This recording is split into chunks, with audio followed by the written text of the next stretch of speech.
Welcome to Scatter TV. This is your host, Debbie Gerber. Our first stop in Delft was to visit a Delft pottery factory. The one we chose to go to was called the Delft's Haus. It's one of the oldest, if not the oldest, Delft pottery factory in Holland.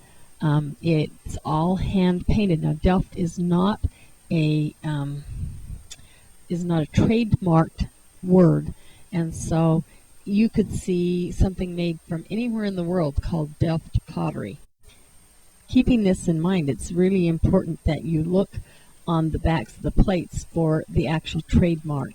And if you're looking for the real hand-painted Delft pottery, you need to know what each of those companies who do this hand painting, what their symbol is, and make sure that it's on the back of the item that you're buying.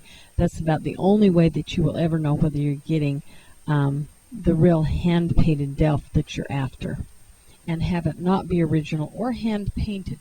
There are very few places in the world today, or in Holland even, that completely hand paint in the traditional way their pottery anymore.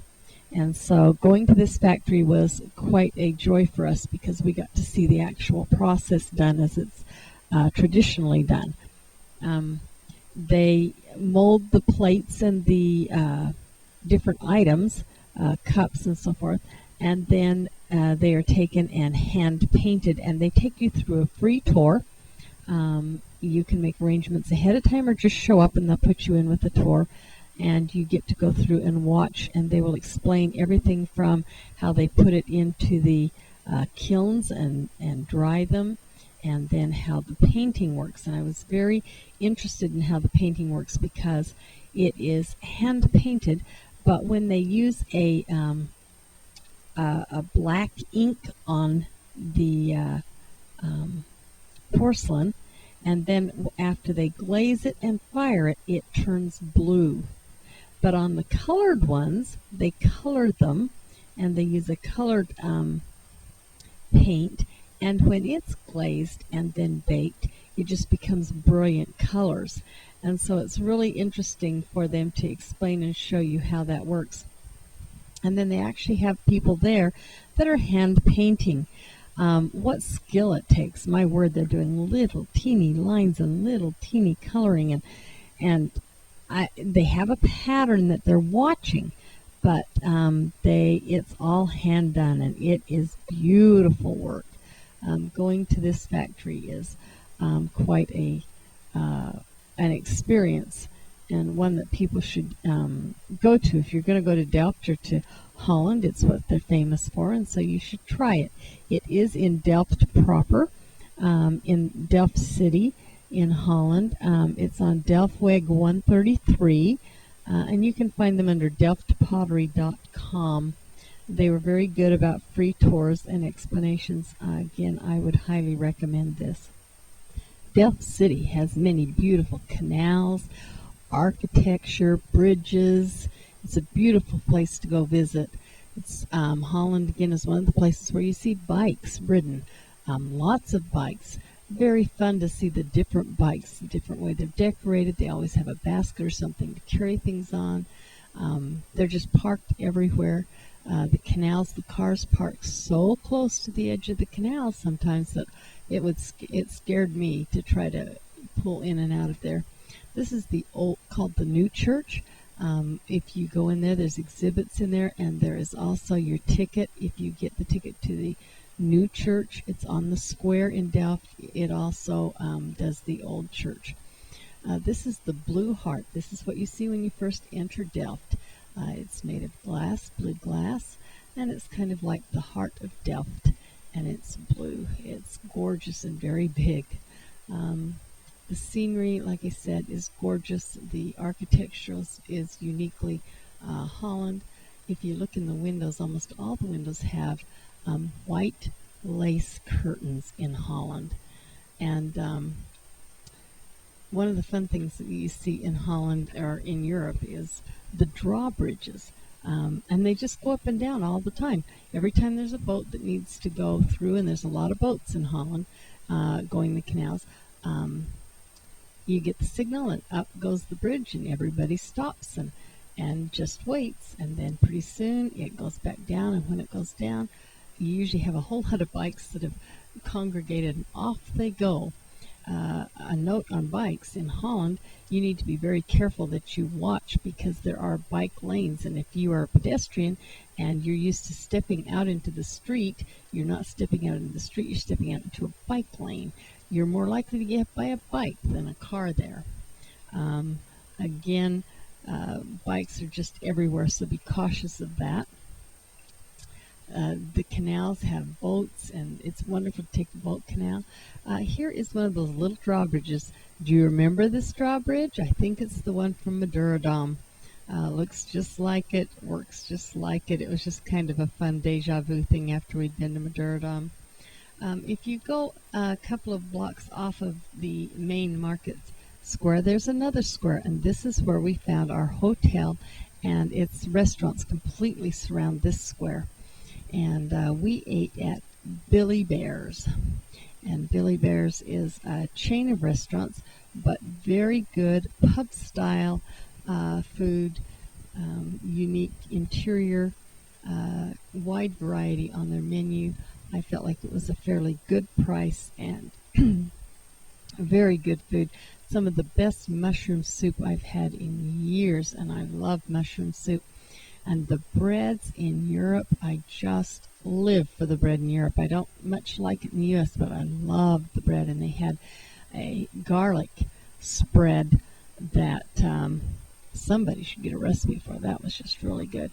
I like that they served their stuff on platters, or they were kind of like wood platters, and some of them were served on plates like this, but good variety of food, very fresh. I'd recommend Billy Bear's. It took us a while to find our hotel.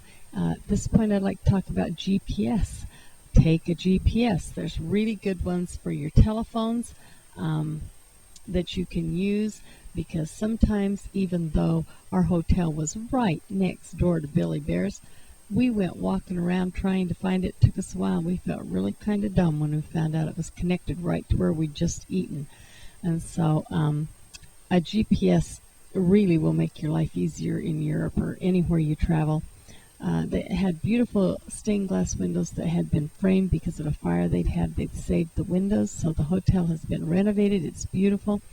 My favorite thing in the hotel was the cappuccino machine. I loved the hot chocolate made fresh. I would have a cup at bed, and I'd have a cup in the morning, and sometimes just to sit and relax with. Really fun, because you could have it when you wanted it. Like I said, the hotel rooms had been redone. They were clean, very neat, very comfortable. In Europe, a lot of times they have the two single beds that they push together, and that's your double bed. So if you get that, don't think that you've been gypped. That's just how it's done. Modern enough to have flat screen TV and all the amenities of a nice hotel.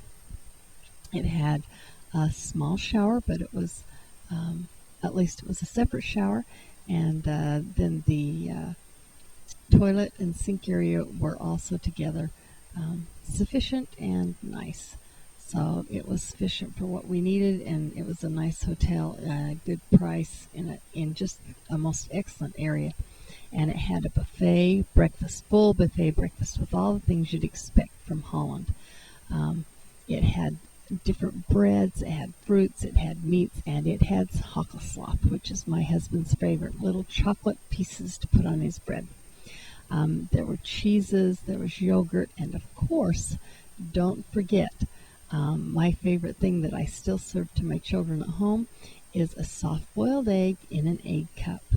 And to use those, you can see the egg sits up in the little cup, and you just take your spoon and you just gently tap just a little bit down off the top and tap around, lift the top off, and eat your egg out of it.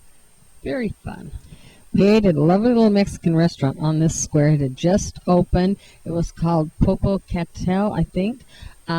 It had great seating indoor, and then it had an outdoor patio. The atmosphere was awesome. The food was really good. Drinks, and they had dessert that was fabulous. It was a chocolate and had moose stuff in it, and it was so good that I had to I had to eat some of it before I took pictures of it. We are in Schiedam. We would say Schiedam, how it's spelled, but it's Schiedam. And this is a fun city. It has 5 of the largest working windmills, 5 of the largest in the world. And we are enjoying our day out with frites. And they have a mayonnaise sauce that's to die for, that you can't get anywhere but in Holland. Fun ice cream to eat. Now I got my nose. You still do. I still do? Okay. Still do. Anyway, frites is a popular fun thing to eat. Ice cream, of course, and then make sure you get your map. You can get it in any city when you go to. Go to the VVV. When you're in Holland, that's what it looks like. At that is the information center. They'll tell you where to go. We got the map, took the walking tour, ended up having a snack at the snack shop on the street. So, frites and ice cream in Schiedam. Be sure to pick up a map at the VVV in Schiedam, because it will give you a walking route to go see the 5 largest windmills or tallest windmills in the world. It's fun to walk it rather than drive it. It's not a very long walk, and it'd probably take you an hour or so, but it's really fun. This would be where the windmill keeper lived. It was famous for its gin mills. And so some of these now have been turned into several other things. One of them is now a museum. You can actually go up into the windmill and see the windmill working. And they have the displays and the explanations of that. The windmills aren't too far away from each other. One of them I thought was really interesting has been turned into a restaurant, and so you can eat inside of it. Has a really nice atmosphere. People are very friendly there that serve you and that work in the restaurant. So there are 5 of the tallest windmills in the world. They follow the canal system around Schiedam, and it's really, like I said, a nice walk. This windmill is the one that they have just are just finishing the rework of, and the paving around it. It's beautiful. The architecture in the area that you walk by is unique. It seems like every building you go to, you see something kind of different and pretty. And, every town's got its clock tower, usually a town hall. Most of the buildings have this kind of an architecture where it comes up at the top of the building and has a design. I am fascinated by doors. I love to see the different doors, and they have such ornate, beautiful doors on these buildings. And so that was a fun thing for me to go and see. But again, well worth your walk. Take your time. They have the maps at the VVV where you can go around. And you'll find that as you come in town, there'll be lots of signs to the information or the visitor center where you can do that. Now, we all know about the bridges that lift up again. This is another way you could go if you don't choose to walk. There are tour boats that go to the different areas around by the go through the city and go by the windmills. So you could also do it by canal boat tour. And while you're in your boat, there are people, or I should say birds, watching you as you parade by. There's a lot of animals and things. This is a bird that was building its nest, and the poor little guy would go back and forth and bring one little piece of weed at a time, and then she would stack it into a nest. Man, what a workaholic that is to get that done. Again, more wildlife to be seen just along the canals were beautiful. There was the babies and the turtles and the greenery and the water, and it was beautiful, beautiful, calm, quiet city for you to enjoy and relax. And then there was the people that would deliver things on the bicycles and carry things. I even saw him carrying children in the front of one of these bicycles, going down the road, a whole family of them.